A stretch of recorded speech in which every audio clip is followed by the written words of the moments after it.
Superman Annual 2023 finds a data scan focus in on Metropolis as Lois Lane tells her bullpen that she never lived in one place for a long time thanks to being an army brat, never expecting to stay in Metropolis for very long, but now she knows every corner and nook and cranny of it, and it's her home now. However, lately she's been finding parts that were hidden from her. As Superman fights Toyman across the city, Lois tells her reporters that Lex Luthor was apparently a hero in his youth and no one knew. Marilyn Moonlight is running amok along with Dr. Farm and Mr. Graft, who have been hiding in secret lairs unseen by Superman somehow. She also knows that there is a big headline in the City of Tomorrow, and now it is going to be called the City of Secrets, asking her employees how they can report on all of this. Trish Q wants to wait for Clark, but Lois knows that he's covering the Toyman story, wanting the team to pitch her their ideas. Lisa Lombard starts off saying she's covering a story with Livewire wanting to give an interview. Trish Q is covering the casting of Real Housewives of Metropolis, getting a lead on who they want for the roles. Erica Edge says that she was offered a ride-along with Police Chief Kakoa. Miko Ogawa wants to go and get a photo op with Mercy Graves and Supercorp, while Jimmy wants to go and see Bibbo and his new food cart empire. John Troop meanwhile is busy covering the mayoral elections. However, unless someone steps up, it's going to be a landslide win for the current mayor.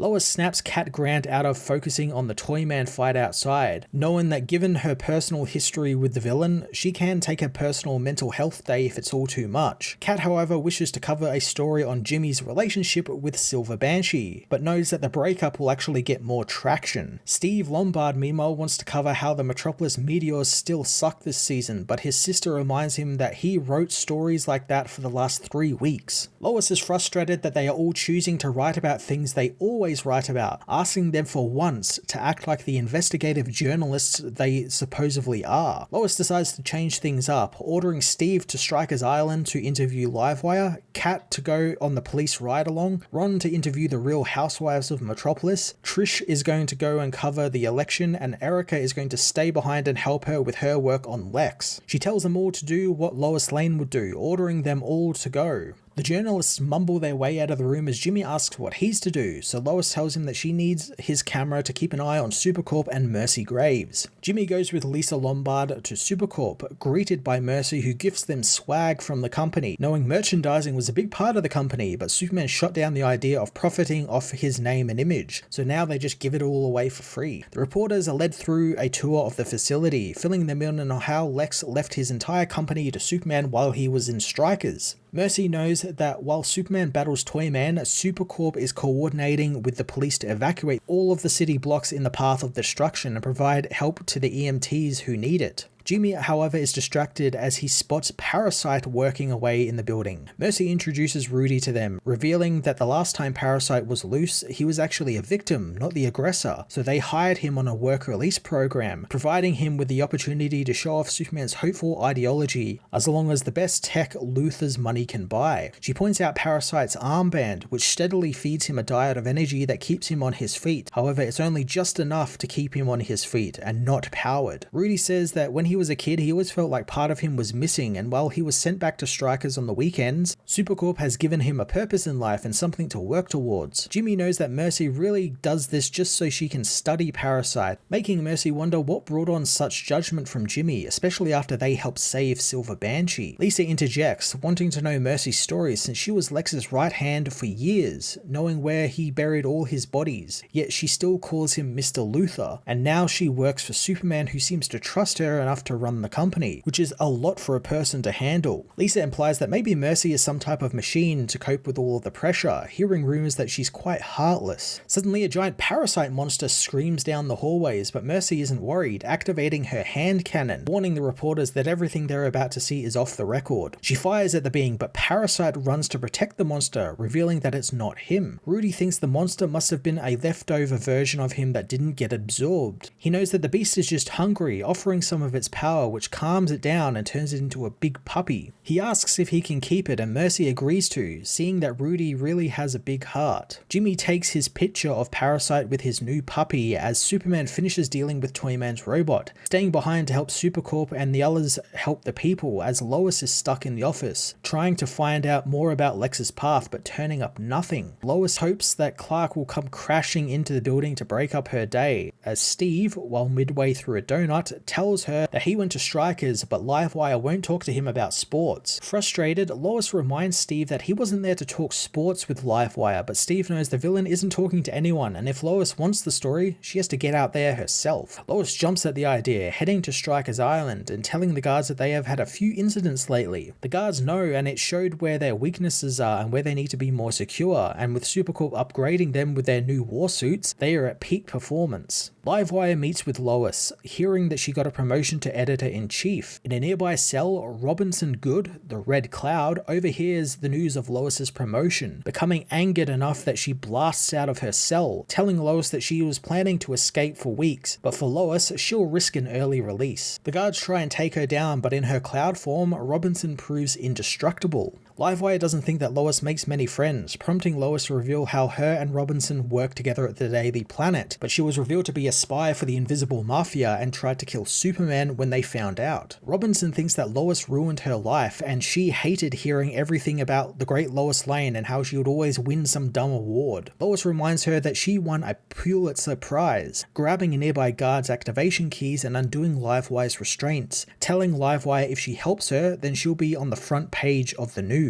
Livewire agrees to that, turning on her powers to battle Red Cloud, who is upset the fellow villain is working with Lane. Livewire is only interested in the followers and subscribers she's going to get from this, as Lois wakes up one of the guards, telling him to get one of the cells open to hold Red Cloud. As Livewire is thrown around the room, Lois calls for her to be ready. Livewire blasts Red Cloud, telling her that she has a problem with Metropolis and sometimes that's all she has, but just this once, she's going to take it out on Robinson. The villain thinks that Livewire is a total sellout as she's blasted back into the cell, sealed away yet again. Livewire asks if Lois is still up for the interview, but Lois has something else in mind, as elsewhere, Superman is told by Supercorp they found Toyman's hideout, told by the men to be careful since Toyman should be there since the signal they tracked is strong. Superman sees it, smashing into the warehouse filled with toys. Inside, he finds a tied up and beaten Winslow Shot, freeing the villain as he calls Supercorp to let the hospital know he's bringing in Toyman. He asks the villain who did this, but Winslow only says it was two bad boys who wanted a playdate, and they played rough. Back at the planet, the journalists dig through the paper's physical archives, knowing that Lois is looking for anything weird or unresolved from Lex Luthor's past that hasn't been digitized yet. Erica knows that Lois wanted every story that was never published, as in Suicide Slums, Cat Grant goes on her ride along with Chief Krakoa, asking the man about taking over as the new chief of police, but also if he's seeing anyone currently. Krakoa sternly says he has no time for a relationship, so Cat turns her attention to the officer driving them, but Krakoa quickly tells him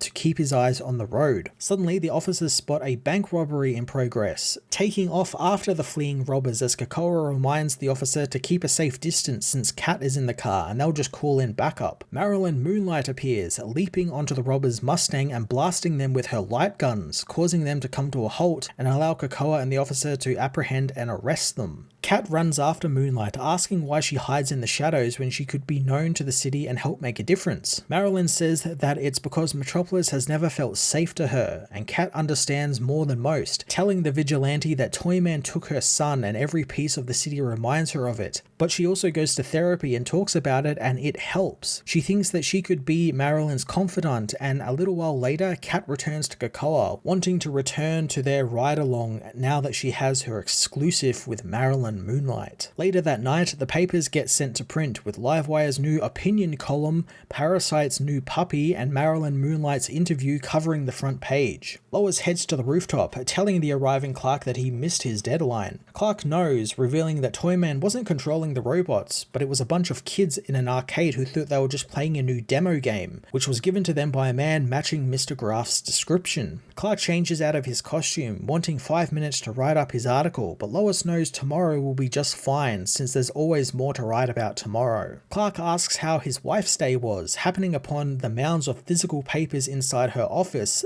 that Lois has been sorting through regarding Lex's past. She says she had Erica and the interns comb through all of the confirmed reports, and she was right. Someone buried every story of Lex Luthor being a hero.